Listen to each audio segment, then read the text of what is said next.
Try to move to a state where there's several of them. Ava says SD culture, which my brain translates to San Diego culture, but I mean South Dakota. South Dakota culture is corn maze in the fall. And that's about it. Oh, we did those in Arizona too. Sora, Sora, Sora says, "Don't be fooled by Missouri.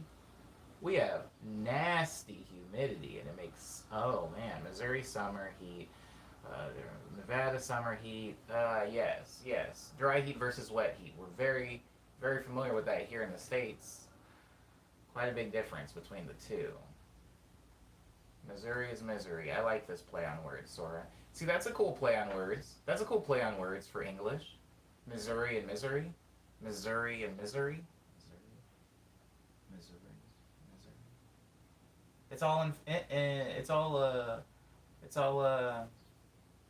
emphasis. It's all emphasis, isn't it? Because if you're not looking at those two on a piece of paper, yeah, Missouri and misery are basically the same word with just the emphasis on a different syllable. English. Well, I mean, Missouri isn't. We don't need to get into how half of the states aren't actually English words. We don't need to get into that. I have not heard good things about Florida, says Enigma. Sorry. Don't be sorry, Enigma. I would say don't move to Florida. I would say don't move to Florida unless, I mean, you're just looking for cheap living. There are parts of Florida that are very, very cheap. And it is by a big body of water. I wouldn't particularly move there, but no offense to those who live there. I just wouldn't want to live there. Maybe Poughkeepsie is a great place. Okay, I've let the stream go on way too long. We're at an hour and a half.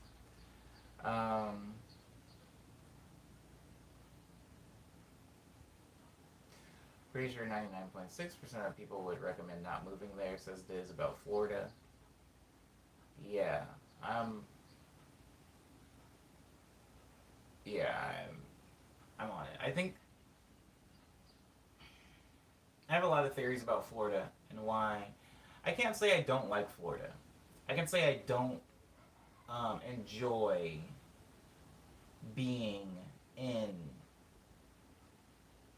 Florida for a lot of the same reasons that I don't enjoy being in West LA, actually. So,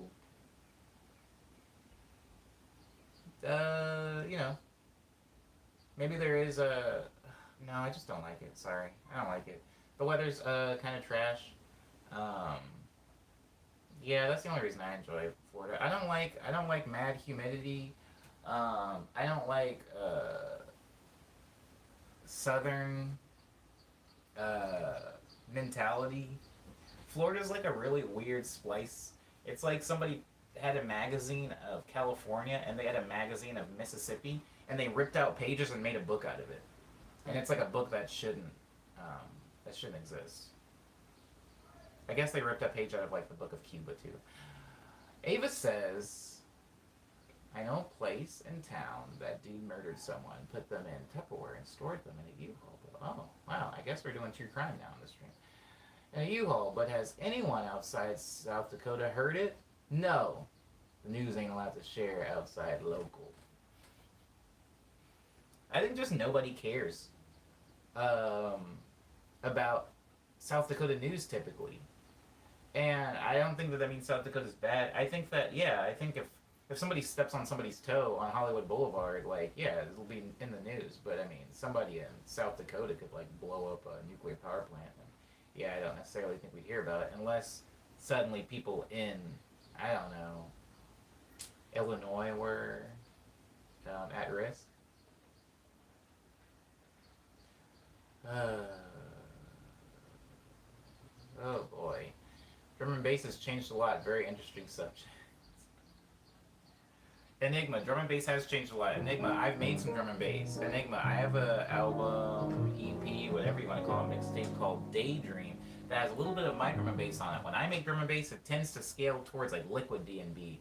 It's usually like 175, 180 drum and bass percussion with like very like flowy Rhodes piano chords over it. That's what I'm doing with drum and bass. But drum and bass has changed a lot over the years. Um, I made a Liquid DNB album, Word Up, Enigma. The stuff's the good stuff. That stuff is the good stuff.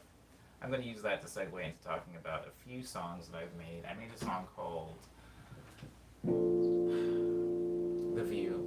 My song The View is out now. Oh, and I remember now again that I have to do something very important for that song. I have a song out called The View. It's my newest song. Please go listen to it. I worked really hard on it. I wrote that song when I was feeling a way that I no longer feel. And I think that something very difficult about music. It's very difficult to write a song when you're feeling a way and then release that song when you no longer feel that way. Sometimes it can feel disingenuous at the best, and at the worst, it can be like upsetting and uncomfortable. But I have long since departed from those feelings, and there's kind of like a hump, right? Like after I've made the song that I feel, and I don't feel that way anymore. I don't want anybody to hear the song. But then if I get enough distance away from it, I kind of have an apathy for it, where I kind of don't care if anybody hears it. For example, Amnesia was a song that I made when I was in a way.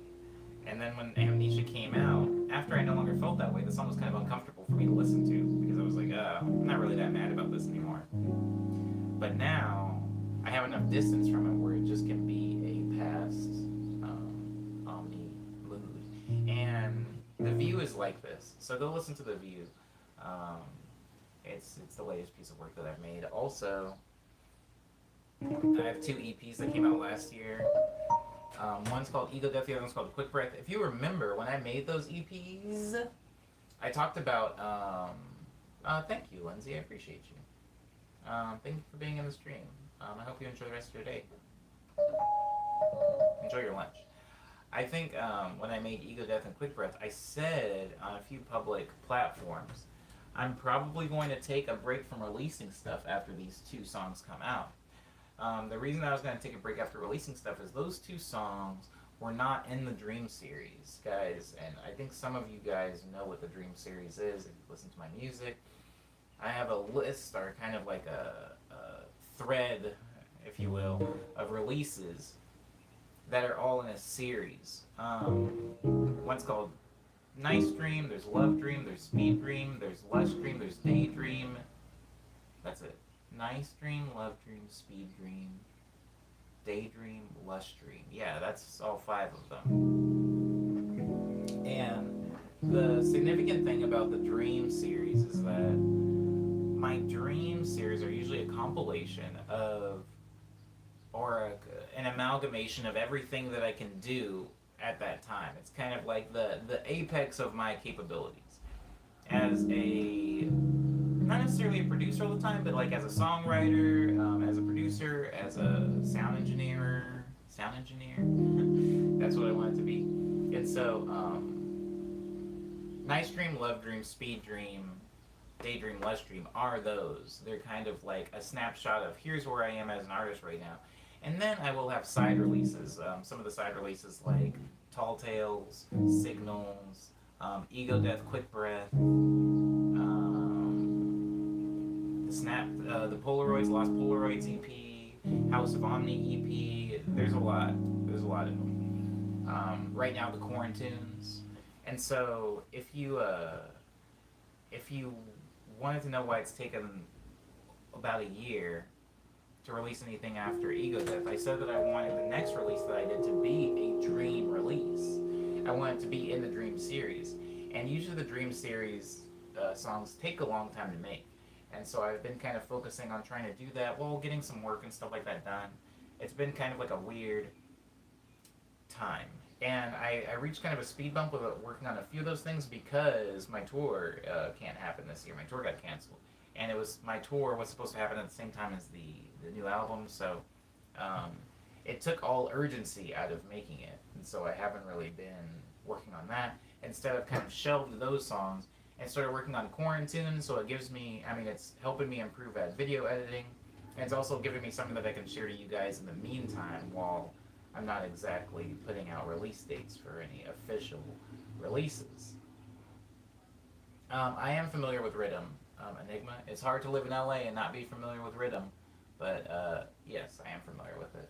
I wouldn't say I'm a big fan of it. If it plays while I'm out, which is never, it can be cool sometimes. It can be cool in moderation, but I wouldn't say that I'm ever like playing it intentionally. I'm never like getting on my computer or booting up Spotify and playing rhythm. Uh, but DJs, when I'm out and about, will play it. And it's all right. It's all right. There's some good stuff there. There's some good stuff there. I'm also feeling a lack of urgency, says Ava, possibly when it comes to art. I have so many things that would have been done by now, but something about being stuck at home makes it so hard to finish things. It's because I think being stuck at home kind of maybe gives you a little less to look forward to, and it takes away some of your forward momentum, or at least that's what it has done for me. And so instead of trying to force the next dream entry, I've just shelved it until I feel that urgency again. And in the meantime, I'm just doing quarantines. Um, Let dubstep die, says Liana. I forget, dubstep is huge in LA. It's not. It's not. It's not. It's not, though. It isn't. It is not. It is not big in LA. I would say what's big in LA is actually rhythm. And like house is making like a weird quasi comeback, It's like bass house is still big in LA right now. We're doing a lot of that. A lot of people are shifting. It's at least trend, like trend chasers. I'm not saying Enigma. You got me all wrong. I'm not saying dubstep needs to die. I'm just saying it's not big in LA. There was a time when it was big in Los Angeles, and me living in Los Angeles can accurately say that time has passed. It is no longer big in LA. Yeah, you can go to a place and hear somebody play a few dubstep tracks, but I feel like everybody's kind of on playing. Um, People are really into house right now, like bass house. People are doing a lot of rhythm right now. People are also doing and playing. What's the freaking? You know the artist Gesaffelstein? Of course you do. A lot of people are like trying to sound like him and like Rez right now. So there's a lot of stuff like that. The kind of slow like. I mean that stuff's cool. I like that. I like Gesaffelstein. Not the biggest Rez fan, but I do like him.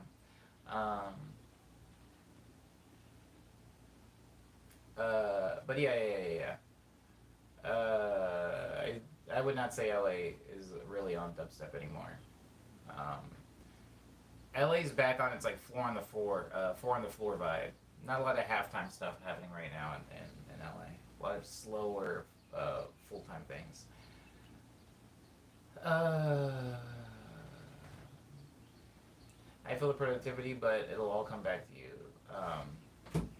Yeah, it'll come back. It'll come back. I'm just doing quarantines in the meantime, which leads me on to quarantines. If you are unfamiliar with quarantines, hold on, pause that really, really quickly. Jordan says, Omni, have you ever listened to Basement Jacks? I have listened to Basement Jacks. Basement Jacks had a song called Romeo quite a long time ago that was like, I had it saved on my little Memorex MP3 player, and I would listen to that song like every day. Used to be my Romeo Road. Oh, and also, I got in the car with my friend Bokeh. I don't know if you guys know Bokeh. He's a friend of mine. And he played that song in the car, and that was the first time I heard another human listening to Basement Jacks that was that old. Like, Romeo is really good. Oh, they used to do like a lot of like flipping of samples that was unheard of to me. Like, I knew how hip hop people flipped a sample, and I knew how like old house people flipped a sample, which was like not very good. But the way Basement Jacks would like, oh my god, they would make the wonkiest. I might listen to some Basement Jacks today. Yeah, Basement Jacks had 2 albums that were like wild for me. They were all over. In fact, Basement Jacks is the only reason I know about Sam Sparrow, which, if you don't know about Sam Sparrow, he's very good. um, Where's Your Head At? Does not age, says Liana. I would argue that Where's Your Head At is actually one of Basement Jack's worst songs. I think that was the song that came on the TV when I was younger. And I remember the music video having like monkeys in it or something. And I was like, the song's like whatever, it's like okay. But then when I listened to like their other stuff, I was like, oh, I get why they're so good. That song wasn't necessarily for me, or maybe it just got played out. But the freaking... Please listen to Romeo. There's a few songs that they're like songs where they get like a woman to come on and just do vocals, and they just handle the production. Like, they crush it. Used to be my Romeo. Please listen to Romeo. Listen to Romeo. That's gonna be my song recommendation for today. Listen to Romeo by Basement Jaxx. The song is amazing. And my movie recommendation for today is watch the movie.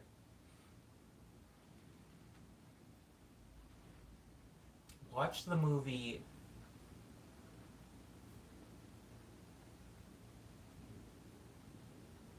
What?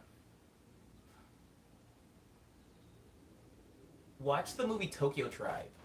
Tokyo Tribes. It's a Shion Sono film. I know I've been on a big Shion Sono kick lately, so all of the movies I've been talking about have been Shion Sono films. Shion Sono made a film that was based off of the manga Tokyo Tribe, so it's about a bunch of gangs in Tokyo. But it is a musical, which sounds really whack. But it's, I mean, maybe it is whack. I don't know. I enjoyed it though thoroughly. It's like, imagine if West Side Story was all rapping instead of singing, and everyone was Japanese, and there was a lot of fighting and violence. It was like very violent, and not like a cool, graceful violent, like people like dancing around with like knives, like in the Michael Jackson video, but more so like a Shion Sono film. Anywho, that's going to be my movie recommendation, Tokyo Tribes, and my song recommendation is Romeo by Basement Jaxx. Getting back to news, I have a new thing out called Quarantunes. Every Tuesday, or this week it's probably going to be Wednesday or Thursday, because I have to do it later because I've been taking a break. I release a song every week. Every week I release not only a little 2-minute tune, but it also has a video that I shot and edited inside my bedroom. And they proceed as follows. The first one was called Honeydew. The second one was called French Lavender. The third one was called Home Is You. The fourth one was called Dreams Come True. The fifth one was called Old Enough. The sixth one was called Uh-oh. Oh, it's finally happening. The sixth one was called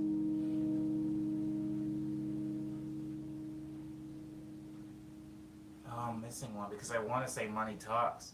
But that doesn't make sense because then that means the seventh one was called Easy Go. And that's not true. Honeydew, French Lavender, Home Is You, Dreams Come True, I'm Not Dead, Old Enough, Money Talks, Easy Go.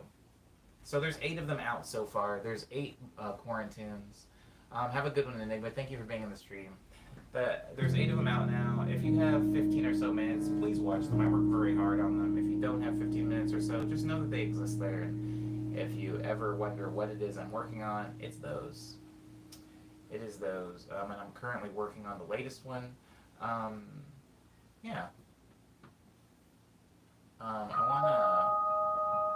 I do want to point out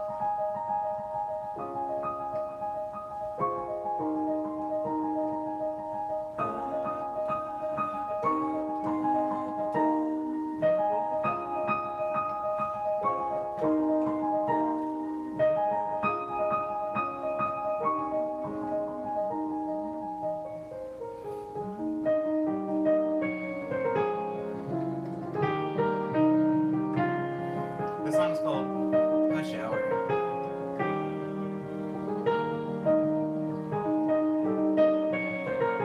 It's a song I always play at the end of the stream because it's short. And it sounds like an ending song to me anyway.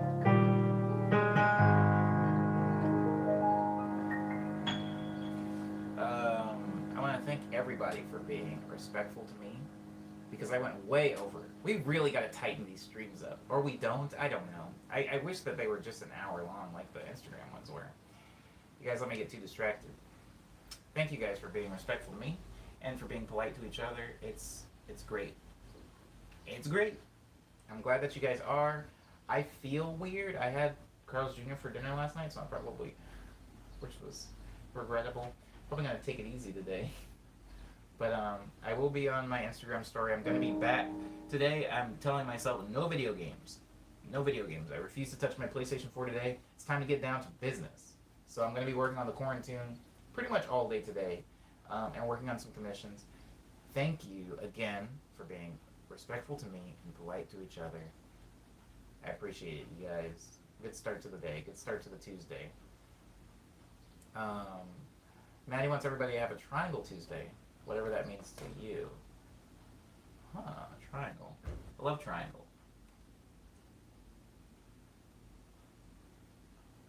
Delta? I don't know. Water? I don't know. Thank you. Thank you. Thank you. Abo, everybody. I'll see you tomorrow for the 144th stream. And it's gonna be on Wednesday. Abo, everybody.